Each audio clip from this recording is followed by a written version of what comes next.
All right, so let's talk about colligative properties. There are 4 of them, but let's talk about what they are. A colligative property is one that depends solely on the concentration, meaning the number of solute particles, rather than the identity of the solute. So it doesn't matter if it's NaCl, if it's CaCl2, if it's NaOH. All that matters is the number of particles. The actual substance doesn't matter. The substance will be given to you in the problem, but the identity of the substance doesn't matter. So there's 4 things. We're going to talk about one of them today. But here they are. Vapor pressure lowering.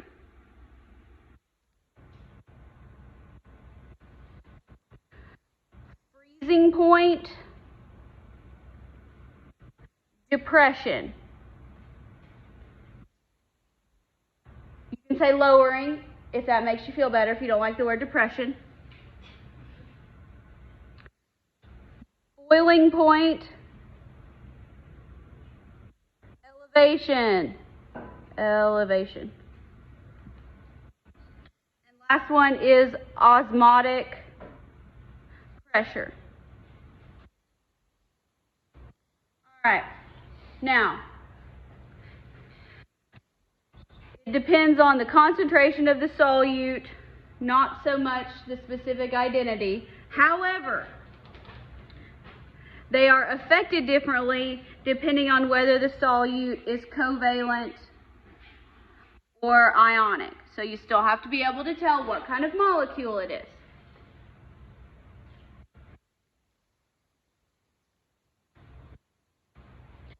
Let's talk about what an electrolyte is. Who remembers what an electrolyte is?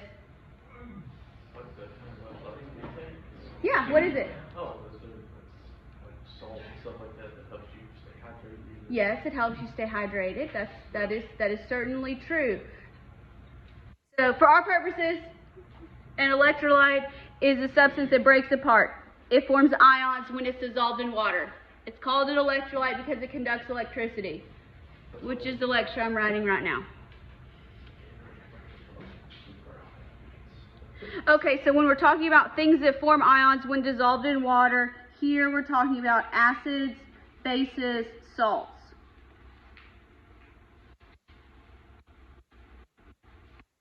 If it can form an aqueous solution, probably okay. So a non-electrolyte then is by definition everything else. So it dissolves in water as a single non-ionic species. So this is going to be a lot of your just like standard organic compounds, like think sugar. So sucrose, but most of your sugars are not acids, bases, and salts. Obviously organic acids are acids, but okay, so let's take a guess here. It depends only on the number of particles. So we're going to practice. I want you to tell me how many different particles come from this molecule when you put it in water. So C2H6, ethane. 1. Yes. Does it break apart? No. How about C6H12O6? That's glucose. 1, just 1. Okay. NaCl. 2. Yes, it's 2 because you break it apart, you get Na plus and you get Cl minus. So that's 2. All right. This is not a trick question. 3 nitrate. Not 2, more than 2.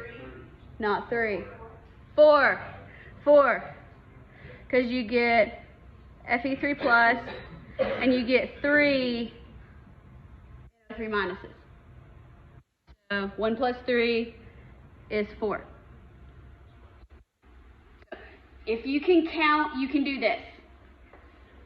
Okay, MgCl2, 3. Okay, because you get an Mg2 plus and you get 2 Cl minuses. So total of 3. Yes? I don't know what we're doing that. You're lost. Okay. Think about a balanced equation. Okay? So how many irons does it take to make this molecule? 1. There's one of them, right? Look at your subscripts. Okay? So first of all, is this an ionic compound? Can you charge balance it? Yes. Okay, so then we got to break it apart. So there's 1 iron, because this is a plus 3. And then how many nitrates are there? 3. What is 1 plus 3? 4. 4 particles. It takes 4 ions to build this molecule. Okay, so here, 1 magnesium, 2 chlorides, because it is ionic. So it is ionic, so that means you have to break it apart. And so 1 magnesium, 2 chlorides, 1, 2, 3. What about the first? The first one, does it break apart? No. It's a non-electrolyte, so it's not going to break apart. So you have to determine, is it ionic or is it covalent? So if it's ionic, then If it's ionic, you have to count it several times. You count all the particles. It's a good question. Anybody else lost, stays confused? So it's non-metals. Yeah, if it's covalent, it's probably not going to break apart. Are you giving examples of where that doesn't hold true? I'm going to try not to do this to you, or I'm going to tell you that it does. So if you were to take acetic acid, C2, what's that, H3O2. Okay, so this is an acid. Okay, so it's a +1, acetate's a -1. So it is going to break apart. So this would be 1, that would be 1, so it becomes 2 particles. Yeah, polyatomic ions are ions, so it's going to be an ionic compound. Yes. That's a good way to look at it. If it has a polyatomic ion. And that's what C2H3. Yes, that's acetate. Acetate is a polyatomic ion, so it's going to form an ionic compound. Yes. So if you prefer to look at it, is it an acid, a base, or a salt? You can identify it that way. Break it apart. So, steps to do this. Is it covalent or is it ionic? Determine that. If it's covalent, how many particles does it have? 1. If it's ionic, you have to count. Good question. We care about this because there is something called the Vant Hoff factor. He was probably Dutch. We represent the Vant Hoff factor with a lowercase I. It is not the imaginary number. This is not in italics. Okay, so what it represents is the total number of species, meaning ions, 1 if it's not ionic, that come from the solute.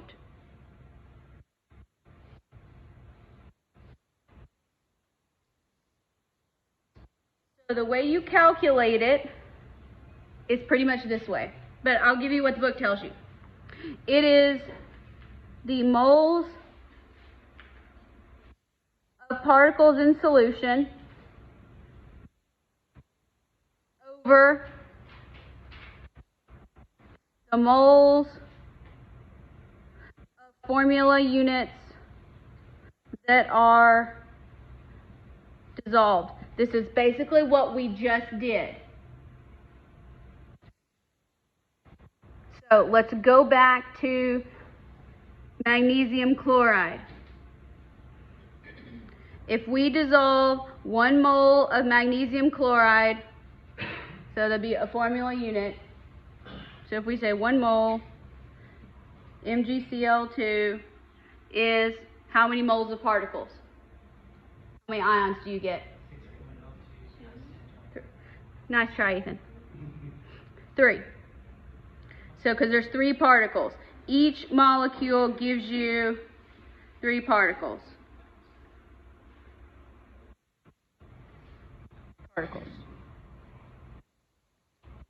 So, 3 over 1 is 3. So, this process is the same way of doing it this way. For practical purposes. Now let me make it complicated. You're welcome. We're not going to do that in calculations though. So if you look in the book, there's a table. It's not that important, so I didn't put it on here. The I values that are for reference are actually a little less or lower than whole numbers because, so for MgCl2, it's not actually 3, it's like 2.8 something, I think. It doesn't matter. Because ions are interacting with each other, so they're sort of, they're not all broken apart, they're still interacting, so the effective concentration is reduced. I'm just telling you that.